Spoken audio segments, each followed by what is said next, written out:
রাদিয়াল্লাহু তাআলা বললেন, ও আমার সঙ্গী সাথীরা, তোমরা ভালো করে শোনো, কারিবুল বালা। আমার ভাই, আজকে আমরা যেটাকে কারবালা জানি, এটা আসলে কারবালা নয়, এটা হলো হুসাইন রাদিয়াল্লাহু তাআলার একটা ভাষণ। আমার ভাইরা, হুসাইন রাদিয়াল্লাহু তাআলার সঙ্গী সাথীদেরকে বলেন কারিবুল বালা। ও আমার সঙ্গী সাথীরা বলো, কারিবুল বালা, কারিবুল শব্দের অর্থ হলো নিকটবর্তী, আর বালা মানে মুসিবত, তার মানে মুসিবত, বালা মুসিবত আমাদের নিকটবর্তী। সুবহানাল্লাহ। ইংরেজি কাজ করতে বলা হয়েছে কারবালা। আমার ভাইরা, হযরত হুসাইন রাদিয়াল্লাহু তাআলা ওই জায়গার ভিতরে অবস্থান করলেন, কিন্তু মাদার হুসাইনকে এদিকে খেলাফতের স্বীকৃতি দেওয়ার জন্য, আদায়ের জন্য চাপ সৃষ্টি করা শুরু হয়ে গেল। একের পর এক নির্যাতন জুলুম তাদের উপরে চালানো হচ্ছে, কিন্তু যে কোনো ভাবে তারা হুসাইন রাদিয়াল্লাহু তাআলার নিকট থেকে স্বীকৃতি আদায় করতে চায়। তাদের ধারণা হলো একের পর এক যদি নির্যাতন করে বাধ্য হয়ে হুসাইন নিজেদের খেলাফতের স্বীকৃতি দিলেন। কিন্তু আমার ধারণাটা ভুল ছিল। হযরত হুসাইন রাদিয়াল্লাহু তাআলা পশ্চিম কালে নিজেদের খেলাফতের স্বীকৃতি দেবে না। আমার যত জুলুম, যত নির্যাতন করা হলো, এরপরে হুসাইন রাদিয়াল্লাহু তাআলা নিজেদের খেলাফতের স্বীকৃতি দিলেন না। কিন্তু বাঁচানো আজকে যেমন শুক্রবার সেই দিন ছিল, কিন্তু আমার ভাইয়েরা সেই মহরম শুক্রবার বাঁচানো বৃহস্পতিবারের দিন হযরত হুসাইন রাদিয়াল্লাহু তাআলা বিকেল বেলাতে এজিদের লোকদের নিকট থেকে এক চরম পত্র হুসাইনের নিকটে দেওয়া হলো। সুবহানাল্লাহ। চরম পত্র দ্বারা হযরত হুসাইন রাদিয়াল্লাহু তাআলা পেয়ে গেল।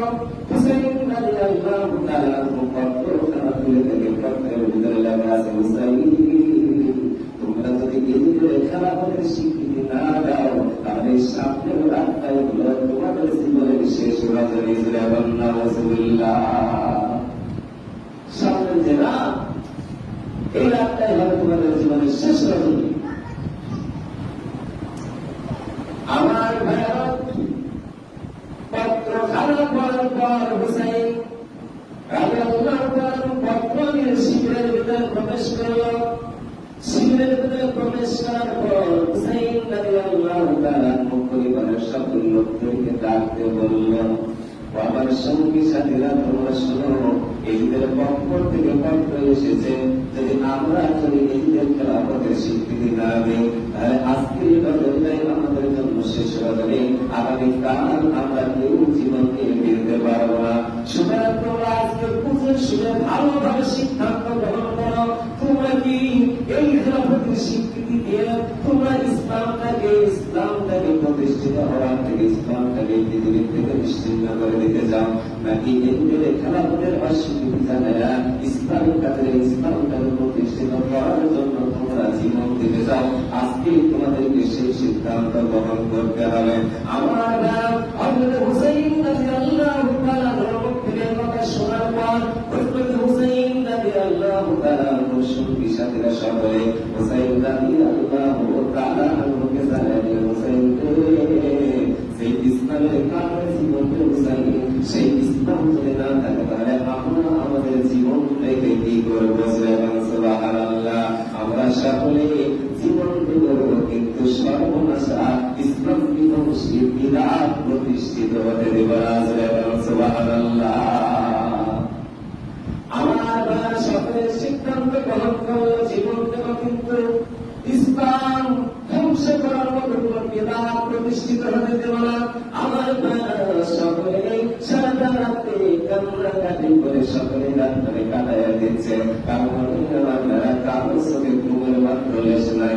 যখন আমার রাত্রি শেষের পর্যায়ে সামান্য একটু ঘুমের ঘরে বাজাতে হুসাইন রাদিয়াল্লাহু তাআলা আদর ঘুমের ঘরে যখন হুসাইন রাদিয়াল্লাহু তাআলা চলে গেলেন, এমন মুহূর্তে হযরত হুসাইন রাদিয়াল্লাহু তাআলা শব্দের ভিতরে দেখে আর নানা তার শিবিরের ভিতরে প্রবেশ করেছে, হাতে এক পেয়ালা বেরেস্তি শরবত। সুবহানাল্লাহ। আরো জোরে সুবহানাল্লাহ। ভাইরা, হযরত হুসাইন রাদিয়াল্লাহু তাআলা আনহুকে রাসূলুল্লাহ সাল্লাল্লাহু আলাইহি ওয়াসাল্লাম বলে, হুসাইন রে, তোমরা আর তোমার পরিবারের লোকেরা যে সিদ্ধান্ত গ্রহণ করেছে, এই সিদ্ধান্তটা আমার আল্লাহ আর আমার বড় পছন্দ হয়েছে। বহুত বারাদার পছন্দ, আরে সবচেয়ে বেশি পছন্দ হয়েছে আল্লাহ আমার। ও হুসাইন, আল্লাহ রাব্বুল আলামিন তোমার উপরে সন্তুষ্ট হয়েছে। ও হুসাইন, তুমি কি বাসায় তাদের অবস্থায় রয়েছে? হুসাইন, আগামীকাল মাগরিবের পূর্বে তুমি আমার ঘরে চলে আসবে, আর আমি তোমাকে শরবত পান করে তোমার তৃষ্ণা নিবারণ করে দেব। সুবহানাল্লাহ, আর সুবহানাল্লাহ। আমার হযরত হুসাইন রাদিয়াল্লাহু তাআলা লক্ষ্য করে দেখেন, নানার পরে মা, মায়ের পরে বাবা, বাবার পরে ভাই, সকলেই হুসাইন রাদিয়াল্লাহু তাআলা কে বলতেছে, হুসাইন রে, আগামীকাল তুমি আমাদের ঘরে চলে আসবে। হুসাইন, সুবহানাল্লাহ। আমার ভাই হুসাইন রাদিয়াল্লাহু তাআলা ঘুম ভেঙে গেল। ও বাবার পরিবারের সঙ্গী সাথীদের সকলদেরকে দেখে বলতেছে, ও আমার পরিবারের লোকেরা, সঙ্গী সাথীরা, শোনো শোনো শোনো, আমি হুসাইন রাদিয়াল্লাহু তাআলা শাহাদাতের খবর পেয়ে গেছে। আমি হুসাইন রাদিয়াল্লাহু তাআলা শাহাদাত হয়ে যাবে। ও পরিবারের লোকেরা, এখনো সময় আছে, অন্ধকার ভাবের ভিতরে তোমরা তোমাদের জীবনকে চলে যেতে পারো, কিন্তু জেনে নাও আমি হুসাইন রাদিয়াল্লাহু তাআলা আগামীকাল সন্ধ্যার পূর্বে আমি আমার নানার সাথে সাক্ষাৎ করে বসলে। সুবহানাল্লাহ, সুবহানাল্লাহ। আমার ভাইরা, সেই হুসাইন রাদিয়াল্লাহু তাআলা জীবন দিয়ে দিলেন, কিন্তু নিজেদের খেলাফতের স্বীকৃতি দিলেন না। আমার ভাইরা, এরকম মারাত্মক বেদাত আমাদের সমাজের ভিতরে প্রতিষ্ঠিত রয়েছে। এই বেদাতগুলোকে আমাদের উদ্ধার করতে হবে। আল্লাহ নবী সাল্লাল্লাহু আলাইহি ওয়াসাল্লাম বলেন, ক্বালা লা তাকাউদু ফি সাবিলিল্লাহি আওরাতু খায়রুম মিনাদ দুনিয়া ওয়া মা ফিহা।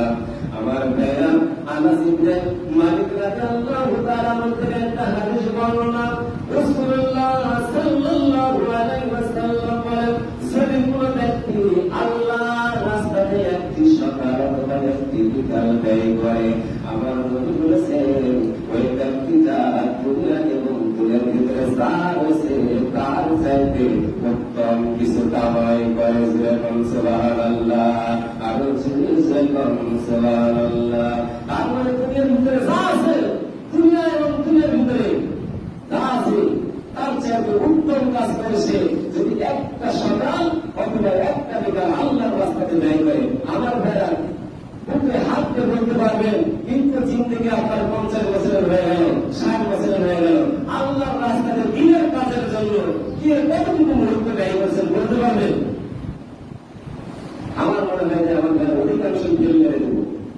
অধিকাংশই আমরা বলতে পারবো না যে একটা সকাল অথবা একটা বিকাল আল্লাহর রাস্তার জন্য ব্যয় করেছি। আমার ভাইরা মনেতে বসে বসে ঠিকই চা খান, কিন্তু হাত করতে পারেন না, ভাই কিন্তু নামাজে আসে না, মনে তো নামাজে দেখি না, ভাই কিন্তু নামাজের জন্য আসে, এই কথা তো বলতে পারেন না। দিনের নামাজ দিতে পারেন না। আজকে থেকে আমরা সিদ্ধান্ত গ্রহণ করবো, আমরা সকলে দিনের নামাজ দেব। যতটুকু বেদাত প্রতিষ্ঠিত রয়েছে, বেদাতগুলোকে উত্থান করার জন্য গ্রাম থেকে, সমাজ থেকে আমরা ঐক্যবদ্ধ একটা সংগঠন তৈরি করে আমরা তাদের সমস্ত বেদাতগুলোকে উত্থান করবো। যেমন আপনাদের অঞ্চলে বিয়ে সাথে হলে কক্সবাজার, তারপরে সারাদিন রাত্রি আনন্দ ফুর্তি করে অন্য মানুষের ভোট শেষ। আমার ভাই ইমানের পণ্যে কিছু মানুষ তাহাজ্জুদ পড়ে, আমার ভাই তাদের তাহাজ্জুদ নষ্ট হয়ে যায়। আমার ভাই এই সমস্ত যে সমস্ত বেদাতগুলো রয়েছে, এই বেদাতগুলোকে উদ্ধার করার জন্য আমরা ঐক্যবদ্ধভাবে প্রচেষ্টা চালাবো। রাজা আছেন সবাই, কথা বলেন, মনে রাখবেন না কে যান, সবাই রাজা আছেন তো? এই বেদাতগুলো আমরা আমাদের সমাজে রাখতে দেব না। যদি এই বেদাতকে প্রতিষ্ঠিত করে আমার ভাই সেই বিষয়টা আমরা অংশগ্রহণ করবো না।